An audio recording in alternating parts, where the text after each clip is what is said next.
As Norman Geisler used to say in class, our view of God is the most important thing we can have. It's the most important position we can take on anything because our view of God will change everything else about what we believe regarding ethics, man's destiny, man's role in the universe, morality. So we have been embarking on a study of the divine attributes, and I'm going to actually start introducing another book and going through a book called The Concept of God, an exploration of contemporary difficulties with the attributes of God by Ronald Nash. And I will put a link in the description. So if you want to buy the book, then you can use that link there. It is an affiliate link. And the reason I like this book is because one, it's short, so it doesn't go into an incredible depth for people who are just getting in the study of divine attributes. But it also gives not just his view of attributes, but he gives what he considers the two conceptions of God. In fact, chapter 2 is called Two Concepts of God. Interestingly, his book is called The Concept of God, but he is going to look at the divine attributes and compare and contrast them and give some of the classical understandings of them, as well as some objections to what those typical attributes are. So he'll give, for example, the attribute of omniscience, which is, does God know everything or have all knowledge, which is a classical attribute. And then say, here are some alleged problems or objections, and here's how one view of God, the classical Thomistic view of God, sees omniscience, and here's how other people see it, and here's why he thinks there's problems with one or the other views. So I don't always agree with Nash on things, but I think it's a good book to use because it's short, it's clear. He writes very well and very clear, which is really good because that's not always the case with philosophy and theology.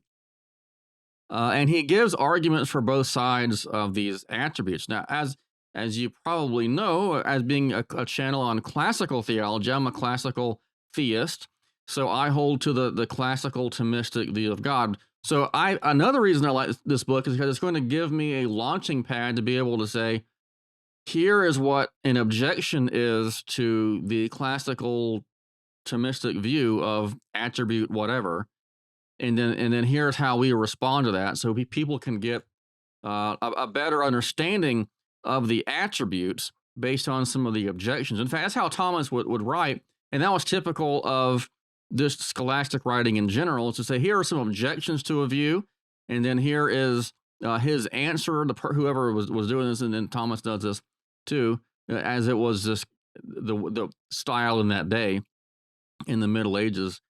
Objections to a view, the answer to those to that, the overall answer is to, well, if you think God doesn't have knowledge, then here's what the Bible says, or here's what a church authority would say.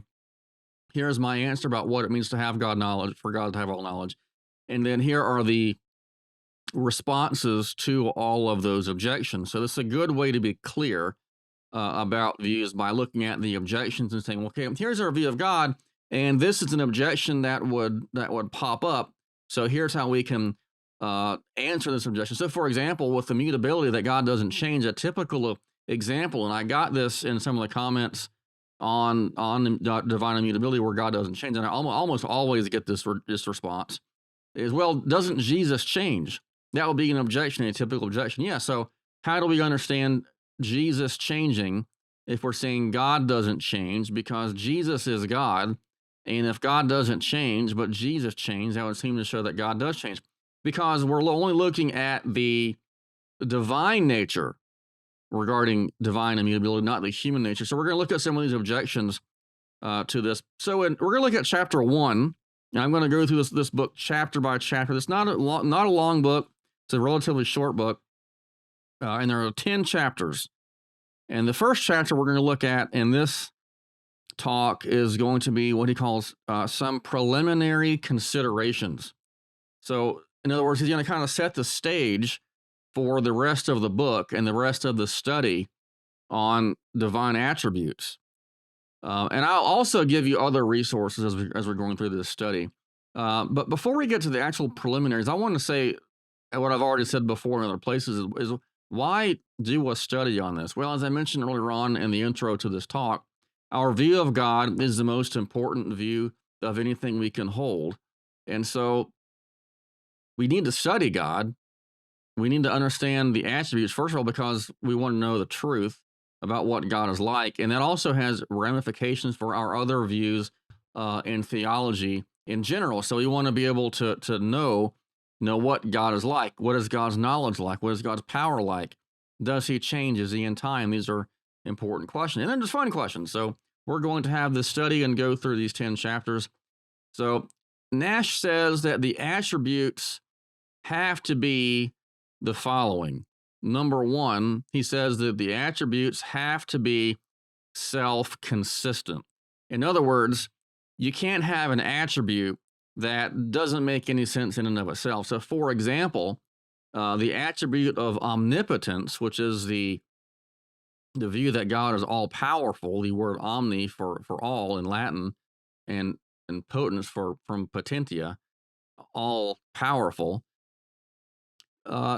People will oftentimes say, well, is God so powerful that he can't make a rock big enough that he can lift it? And so that's oftentimes offered as an objection to the doctrine of omnipotence. Well, if there were an example like that, where there was a contradiction or a problem with a given attribute, then that attribute would be in trouble. So we'll get to omnipotence later to answer those kinds of objections. So they have to be self-consistent, and they also, number two, have to be compatible with each other. So, for example, Peter Adderton, a philosopher, wrote an op-ed in the New York Times back in 2019 that I responded to, and I'll put a link to that blog article in this description. I think I'll link to it somewhere else. And he says that God cannot be both all good and all knowing, because if he's all knowing, then he knows what it's like to lust. But if he knows what it's like to lust, then he can't be all good. So there's a contradiction supposedly between those two attributes. So attributes cannot be contradictory with each other. So as we're going through this study, they have to be self-consistent, clear. They can't be self-referentially problematic or have problems in the very definition of what the thing is, like omnipotence, for example.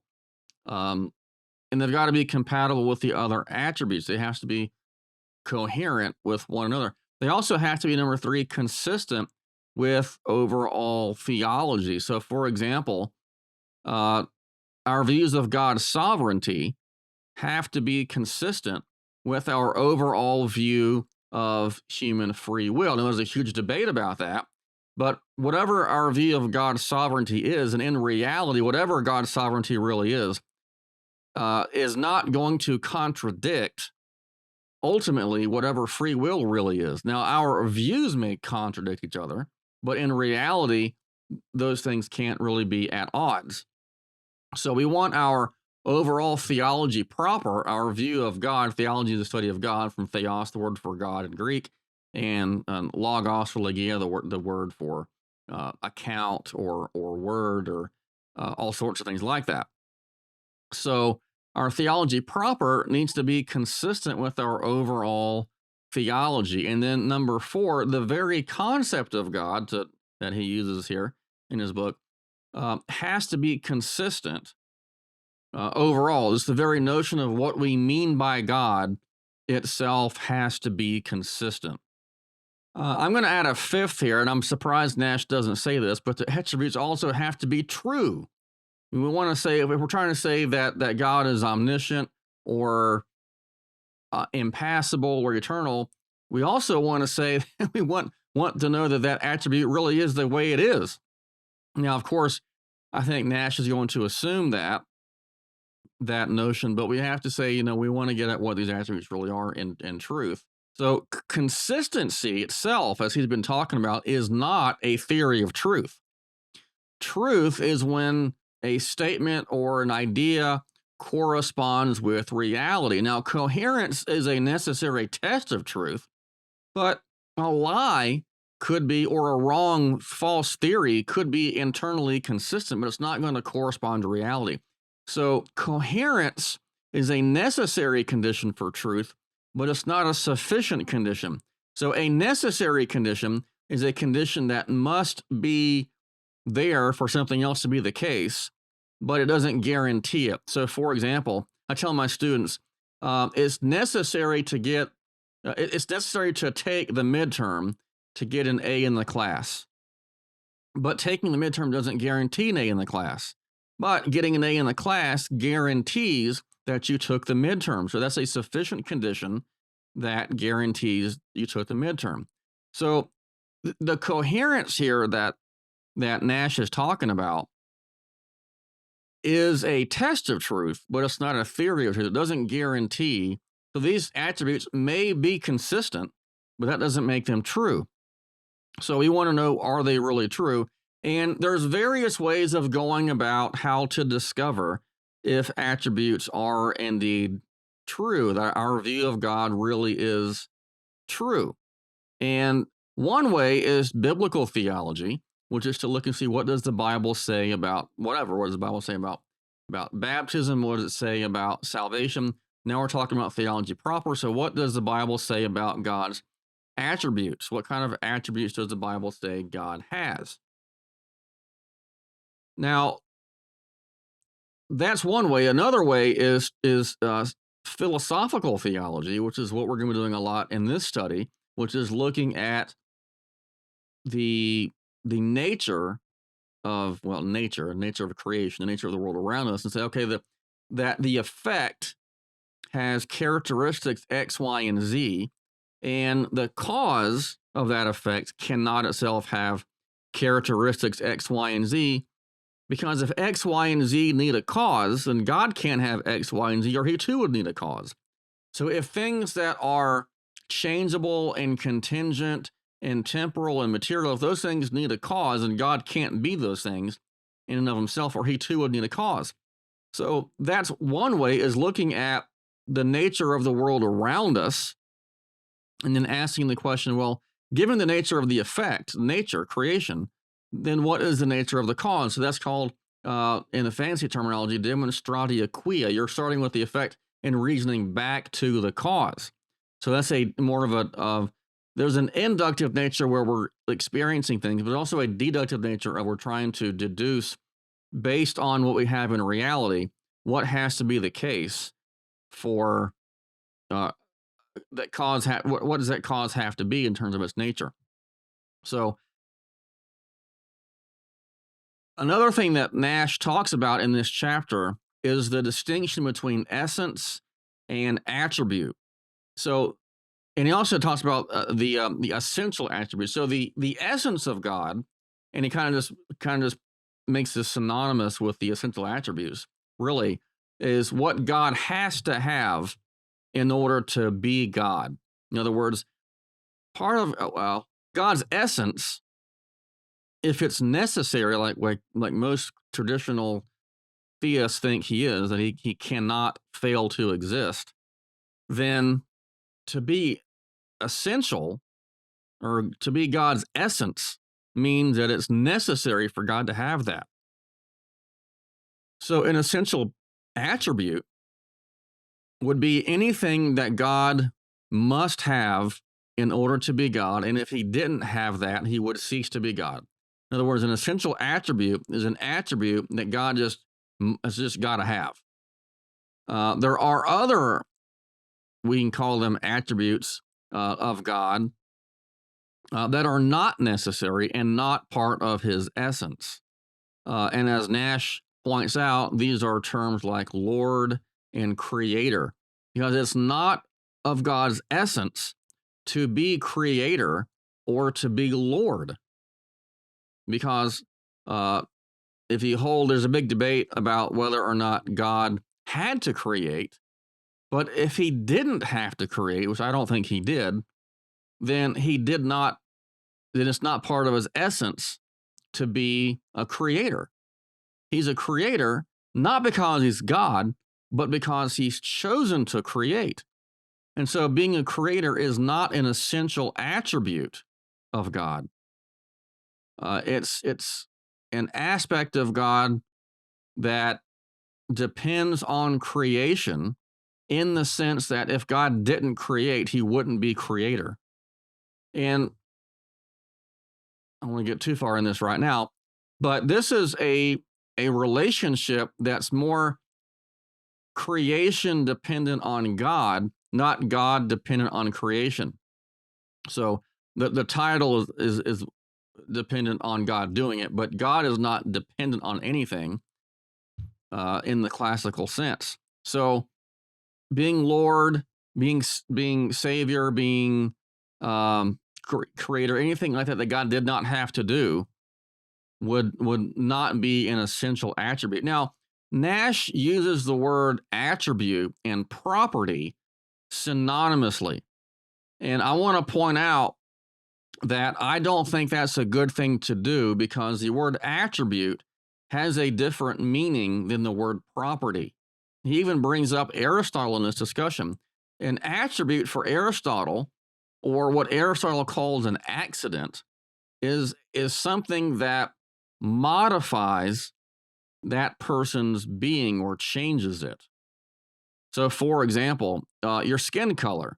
Your skin color is a property or an accident in the sense that it's not essential to you. So, if I go outside and let's say like when I was a teenager, I would play golf all the time. So I would get a really good tan. If I went consistently, so my skin color can change from being light and a little bit darker. So that's a property that I was modified in some way. So the property, the word property or accident, in that way of using the terms, is a way a thing is modified. The substance or the essence is modified by the property. That's not really what an attribute has to do. We talked about divine simplicity, and he's going to get to divine simplicity a little bit later in the book. I'm not sure why he waits till chapter 7, but in chapter 7, he talks about divine simplicity, and we're going to get there. We've already discussed it somewhat. But if God is simple, he doesn't have properties, because properties would be different properties. So like I have the property of, if you want to talk about it this way, philosophers will say I have the property of being white, being 5'10", having blonde hair, green eyes, all that kind of stuff. So, but an attribute is not something that the essence possesses, but it's just a way of describing it. It's not a thing that modifies the being. It's just a way of talking about the essence. So God can be simple and have attributes, but he cannot be simple and have properties, because properties modify and change things. A property is oftentimes seen as something that is in some way separate from the essence or the substance of the thing, whereas an attribute is not separate from the substance. It's a way of describing the substance. So he uses these terms interchangeably. I don't think that's good, because when we talk about simplicity, it's good to say that God has attributes, but if you say God has properties, then he can't be simple. And that kind of begs the question in one way, one direction in that discussion. By the way, the term begs the question does not mean that a question naturally arises. A lot of people say, well, if this happens, then that just begs the question as to what's going to happen next. So begs the question is a logical term that means the conclusion is already presupposed in the premises. So free of charge there. You're welcome. Okay. And then, so this is all kind of laying the groundwork for going forward in the book. He also mentions possible worlds. So he's evidently going to talk about possible worlds and use that, what some people call heuristic device or just way of talking, to make sense of the nature of possibility and necessity. So philosophers sometimes talk about possible worlds, and it's called possible world semantics. And philosophers will say there is a possible world in which X, Y, and Z is the case.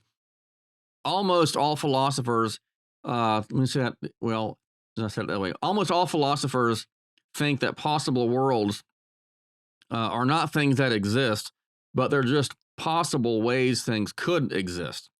Um, at least one philosopher, David Lewis, thinks that all possible worlds are indeed actual worlds. Like this, you can think of this as multiple universes, basically. But normally, philosophers use the term possible worlds just to talk about, well, there's a possible world in which my hair is brown, and there's nothing illogical about that. So we can imagine a possible world. That's just talking about what we can discover to be an accident or something that's required or necessary for me to exist. So it's not necessary for me to exist. So I don't exist in all possible worlds. But for God, God is a necessary being. And so for these people who hold these possible world semantics, God will exist across all possible worlds. As we get into this more, I'm going to argue that possible world is problematic because I think we have to get our notion of what's possible from the actual world, and it becomes somewhat circular in saying that what the possible worlds are. So, but possible worlds will pop up in other theological systems that we're going to look at, like Molinism, because that is a very, very popular way of looking at God's nature in terms of his knowledge, whether God has all knowledge or not. He does talk about middle knowledge, and that's going to be part and parcel of Molinism. So we'll get to that later. So that's chapter 1. We're just kind of setting the stage here to get into the attributes. In the next chapter, chapter 2, will be on two concepts of God, which would be between the classical Thomistic view and the process view. I'm going to add a couple more in there, like open theism and theistic personalism. They're very, very similar or in that direction to a process view. So I encourage you to get the book, read it. Please ask questions in the comments. And I hope you enjoy this study. Please like and subscribe if you haven't already. And we'll see you next time. Look at chapter 2.